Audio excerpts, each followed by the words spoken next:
Hi, thanks for joining me. Today I'm going to do a review on the Lenovo IdeaPad Flex 5 Chromebook, 13-inch screen version of it. And I'm going to do an unboxing, but I will show you the screen and a few other important details with it. So this is a 13-inch screen it comes with. Let's see, it has the setup guide, the warranty, that's in the box, and the service info, and this is the box itself. It comes with that, and it comes with the power cord and stuff that comes inside. Now,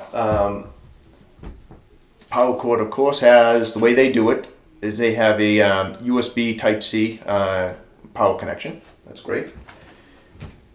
This device right here, image right here, it feels really solid. I hold it by the side and I'm going like this, and it's, I don't know, around 3 pounds or so, but it's not flimsy at all. This cost me $390 on Amazon. Let's see, it is a Chromebook, just to make sure that is cleared, which you probably know that. It has the Intel Core i3 chip. They do make one with an Intel Celeron chip. I would recommend this one because it's faster, can better processing power. So why not go with the better? It's an extra, let's see, I think it was $379 for the Intel Celeron. So why not an extra 11 bucks? Get this one. I did a good amount of research on Chromebooks because I have a MacBook Air that's about 6 years old, and it has a solid state drive in it, but it's starting to, it's getting to the end of its life. Let's take a look at this though. The Lenovo here has a USB Type-C. There's one of these on each end. I'll show the other end in a moment. Has that as a USB, so USB Type-C, USB, standard USB. Then it has, if you want to plug headphones in, you can plug them in here. And this is the important thing. This comes with 64 gigs of RAM. Sorry, I said that. I keep saying that. 64 gig of memory in here. So for basically their hard drive, but it's a solid state drive. So right here, this is a micro SD slot, and I plan on buying either 128 gig or 256 gig micro SD card to put in here and just leave it in there. That way I now have plenty of storage because I might want to use it offline where I use videos or documents, not Word documents, just word processing or anything like that. Just storage, pictures, whatever you want. So it's not much of an operating system. Again, it's a Chromebook. I'm not familiar with Chromebooks. I'm used to the Apple products and Microsoft products. So let's look at the other side though. So the other side also has a USB Type-C right here. It has the volume up and down. It has a power button, and this is a locking mechanism. This is just so you can put a little lock on there and then wrap it around a desk or something if you're in a library or whatever. It does, you notice there's holes in the back and at the bottom. It has a fan in it. The fan is, when it does kick on, I can hear it a little bit, but not much. It's very quiet, so that's great. This book, the reason I chose this, and I looked at a lot of them, for any Chromebook under 500 bucks, a lot of times they're kind of cheap. There's always something that I keep reading reviews about that people don't like. And anything over 500 bucks, if you're talking $700-800, then you're getting a real quality one. This one they built, and I think it really is more in the $600-800 quality, but for less. Lenovo did a really good job with this one. So, anyways, one thing to Chromebooks. Here's one thing I've learned. I saw one that was real cheap that I said, oh, this looks pretty good, and wonder why it's so cheap. It was like $200 something, and there was a catch to it. They will upgrade. They'll give software upgrades. We're going to go through more of this too. I got to do the screen size because that was another thing I got to measure. Okay. So right now, let me show you. This has, I pulled it up, I left it on the screen. This is the screen. The screen's real nice. It's a shiny screen. This is a touch screen also, so I can move everything up. I don't use touch screens because I don't like getting fingerprints all over it. I got an iPad for that. But it has that. But anyways, this will do software updates and security updates. It's the benefit of having a Chromebook automatically for you, and it will do that up until 2028. So you have to check that to make sure. The bargain that I was going to buy before this, when I first said, I'll just grab a Chromebook for $200 something. And I said, wow, this is a real nice one. Well, I would have only gotten a few years out of it because it's update, I can't pronounce it. The software updating and security updating would have stopped. And there's a reason why they do that. It's kind of like my MacBook Air. It's kind of on its last leg. 6 years and it's on its last leg, and I don't want to spend another $1,000 for another one. For what I do with it, mainly I'm on the web most of the time. I do most of my stuff that way, and I don't do any heavy, anything heavy. You know, I don't do any design work or anything like that, or any major photo work. Obviously, my YouTube channel is pretty basic, so this works fine for that. It does multitask easy and stuff too. I don't have anything slowing down. In fact, it's for, you know, browsing around. It's real quick. So anyways, you got to check the date on here. You go into the settings, and then you have to go down to, well, you'll figure it out. But you have to go in here and just make sure you check.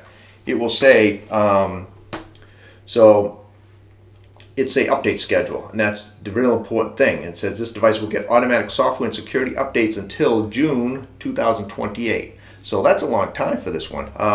The one I will tell you, I was looking at an HP, and the only reason I didn't get that one is because the screen didn't look good from an angle.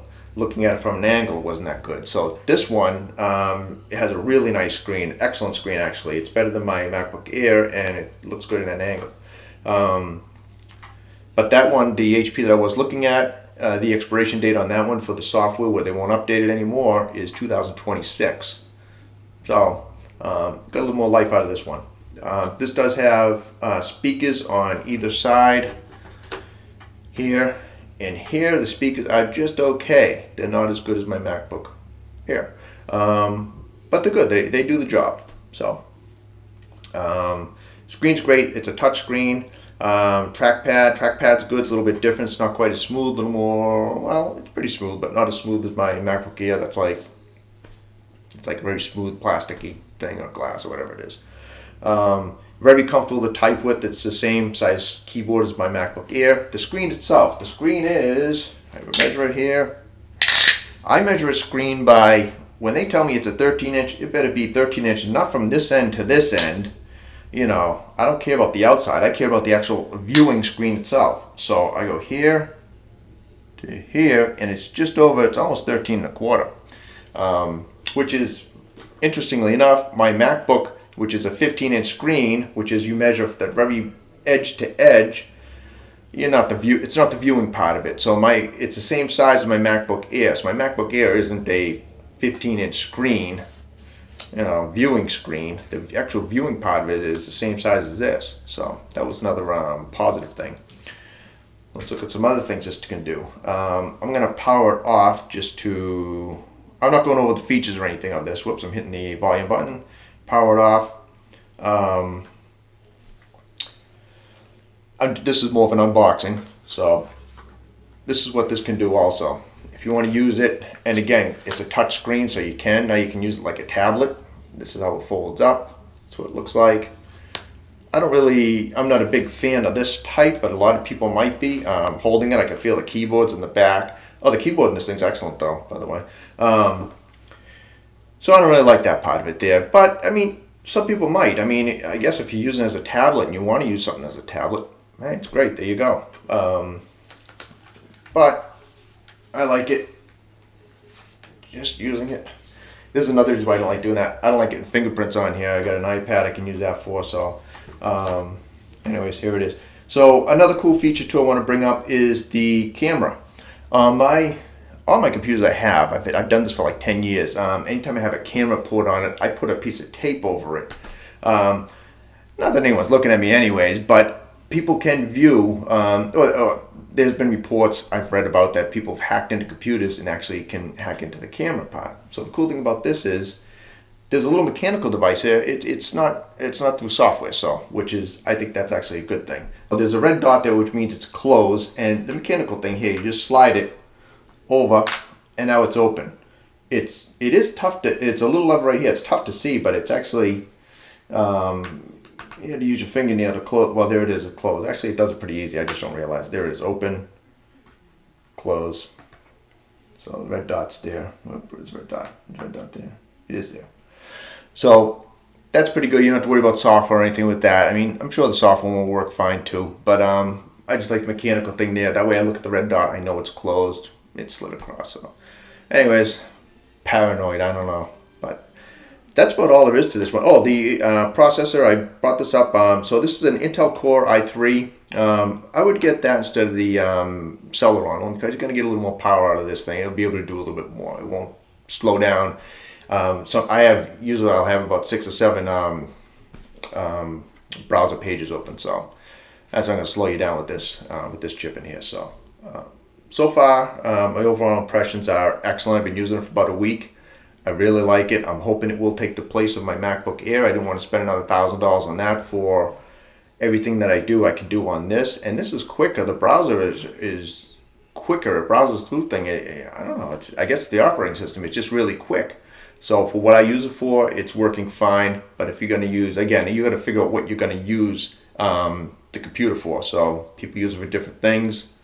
If you're going to use heavy gaming, things like that, forget it. Don't get this. But if you're going to if you're doing, it does do light games and stuff. You download apps and stuff like that. You're doing, general word processing, general stuff, basic stuff. You use a computer for. This is great. This I think will work out great. Keyboard I'm really impressed with. So even feels good. It feels solid too. As I said, you can sit and you don't see the thing flexing around or anything like that when I pick it up. So it doesn't feel flimsy at all. So anyways, that's it. That's the again. Lenovo Chromebook. This is the, I call it just the Flex 5, but it's the IdeaPad Flex 5 Chromebook 13-inch screen version. I think they have a 15-inch screen version, but this is fine for me. It works for me.